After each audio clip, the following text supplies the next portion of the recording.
लग्नाआधी वाटतं की सगळीकडे फक्त स्वर्गातली फुलं पडणार, पण लग्नानंतरच्या पहिल्याच आठवड्यात जो रियालिटी चेक मिळतो ना, तो कोणत्याही हॉरर फिल्मपेक्षा कमी नसतो. मित्रांनो, लग्नाआधी आपल्याला वाटतं की आपलं आयुष्य म्हणजे एखादा रोमॅन्टिक चित्रपट आहे.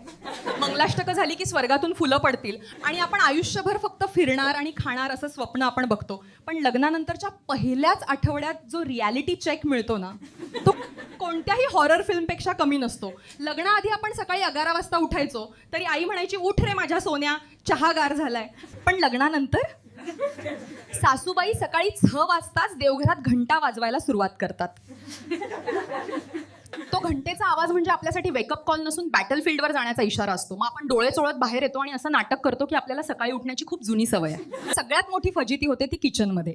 लग्नाआधी ज्यांनी साधं चहाचं आधण पण ठेवलं नव्हतं त्यांना आता पुरणपोळी कशी जमते ह्याचं सादरीकरण करावं लागतं. मी एकदा मीठ टाकायला विसरले तर सासूबाई म्हणाल्या, काही हरकत नाही ग, हल्ली डॉक्टर मीठ कमी खायला सांगतात. तो टोमणा होता की कौतुक हे अजूनही मला समजलेलं नाहीये. लग्नाआधी नवरा म्हणायचा, तू फक्त सांग, तुझ्यासाठी चंद्रसूर्य घेऊन येईल. आता त्याला म्हटलं की जरा कोथिंबीर घेऊन या ना, तर तो म्हणतो, अगं आत्ताच तर बाहेरून आलोय, उद्या आणली तर चालेल का? म्हणजे चंद्रसूर्य आणायला तयार असलेला माणूस कोथिंबीरीच्या जुडीवर येऊन अडकतो.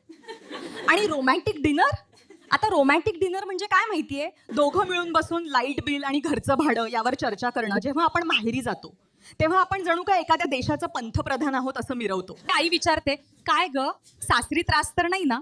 तेव्हा आपण असं तोंड करतो जणू काय आपण खूप मोठं युद्ध जिंकून आलोय. पण घरी आल्यावर पुन्हा तोच प्रश्न, आज जेवायला काय बनवू? लग्नाचं लड्डू जो खाईल तोही पछताय का, आणि जो नाही खाईल तोही. तुमची पण लग्नानंतर अशीच फजिती झाली आहे का? किंवा तुमच्या ग्रुपमध्ये असा कोण आहे जो लग्नासाठी खूप उतावळा झालाय? अशा सर्व बॅचलर आणि विवाहित मित्रांना लगेच टॅग करा.